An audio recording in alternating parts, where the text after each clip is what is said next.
Again, I like to start my scissor over comb right above the ear. Same reason that I like to start my sections there. So let's go ahead and dive into this.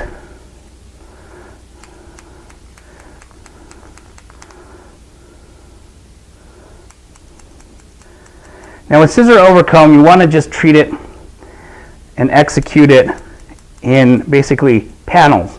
So I'm going to do one panel right here above the ear, and then I'm going to do this front panel, and then I'm going to go work my way back and do another panel here, another panel there.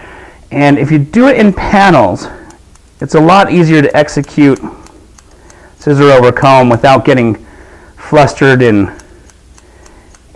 being all over the place. I know a lot of people, when they do scissor over comb, they're kind of just all over the place. So if you do one panel at a time, make sure that panel looks good before you move to the next panel. It's usually easier to just say, okay, I'm going to scissor over comb one panel, make that one panel look good, and once that one panel looks good, go to the next panel.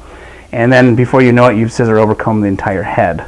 And right here on the hairline, one thing you can do is push the hair forward, and if you follow the hairline with your scissor, you can basically cut in that outline. So right here is the hairline, pushing that forward, and then right here I'm pushing that forward and cutting basically that hairline. So